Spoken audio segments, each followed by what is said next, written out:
Hello, I am Jennifer Shoemaker, and I want to welcome you to Bio 140 General Biology. I have built this D2L course, and as you can see on the front screen is an announcement to welcome everybody to the course, let them know that I am expecting them and want to get them off on the right foot.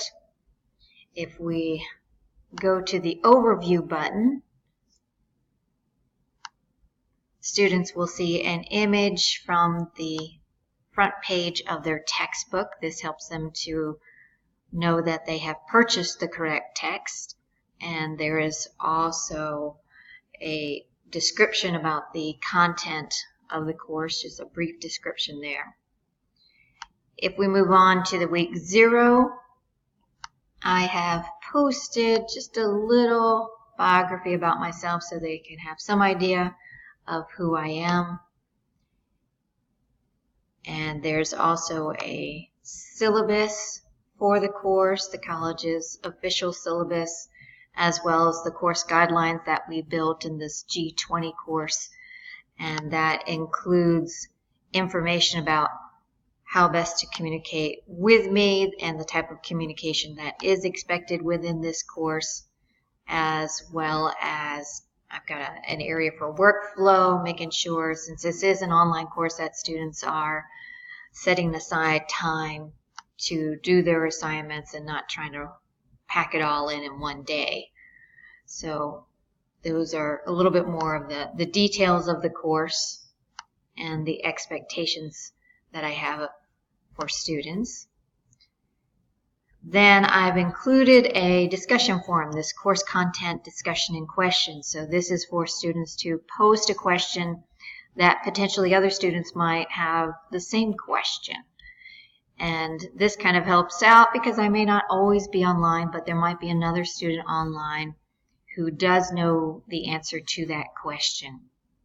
So students can kind of help themselves in this case, and it does tend to work out when I've used this in courses in the past where students have been able to answer each other's questions, and students have kind of appreciated that assistance from their peers.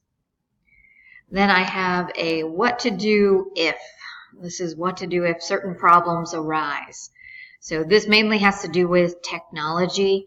I can obviously help them with the biology aspect of the course, but I'm not the one to come to if they have a problem with technology.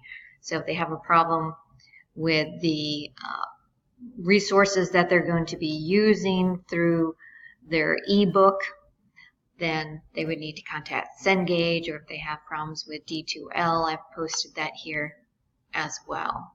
So they've got one area where they can easily find the technology information instead of having to scroll through a syllabus and kind of weed through other information to find that. And then I've also got access to their MindTap course. So this is through Cengage, and they will purchase the e-text, and also MindTap goes along with that. And this document here tells them how to get access to the MindTap course that I have built within Cengage's platform. So let's go back to our content. I like this view a little bit better, and we've got our week 1. I may not necessarily start off a course with this topic, but this is the one that I chose to build here.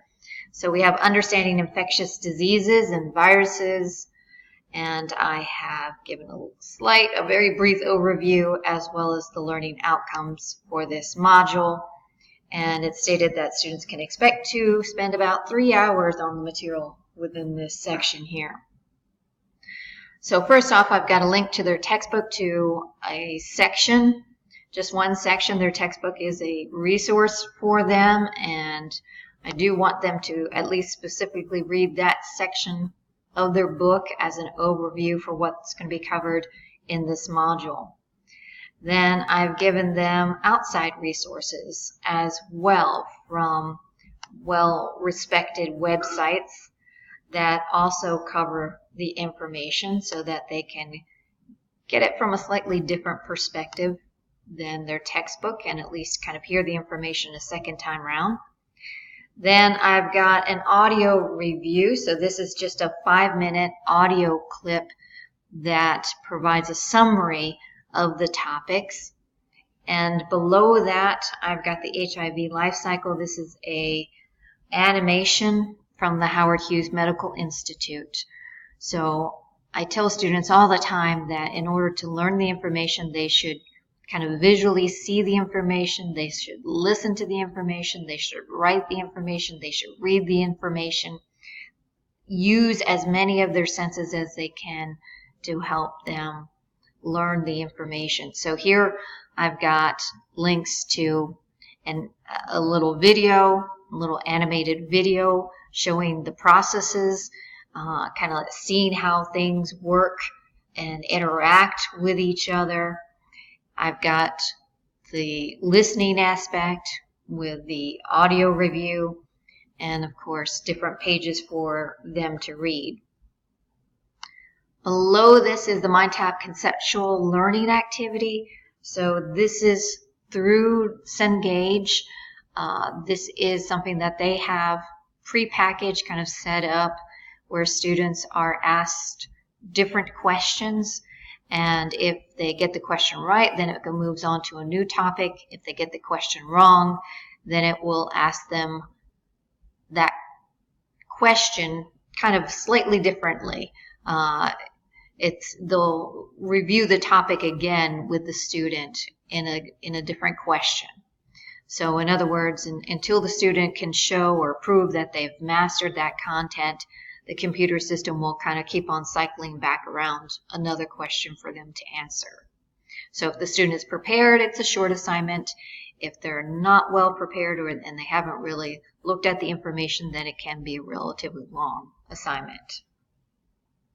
After that, I've got another outside resource from the Children's Hospital of Philadelphia about vaccines, and another one about how the flu vaccine is made.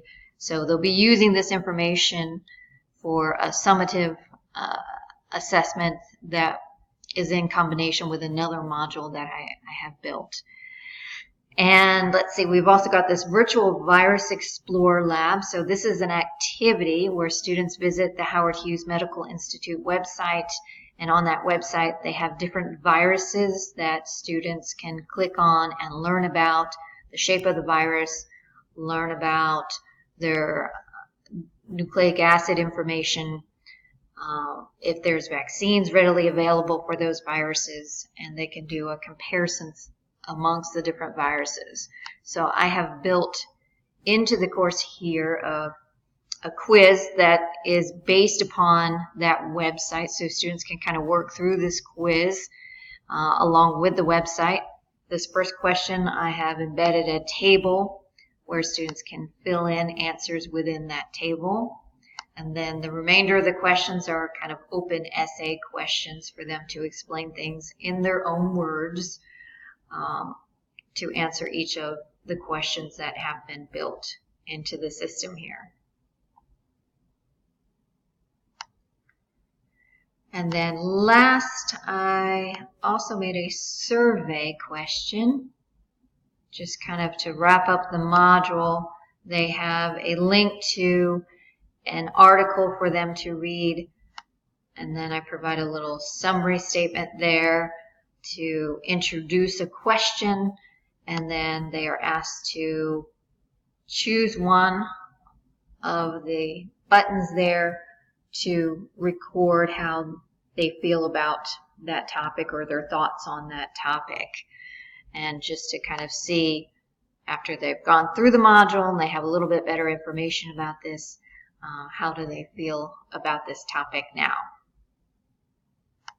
So that is the course that I have built so far, just the 1 week there and the introduction material. I have found that D2L is easy to work in. I like the way it looks. It's very pleasing on the eyes, and it's been very interesting to get to learn this platform here. So I hope you have enjoyed this overview.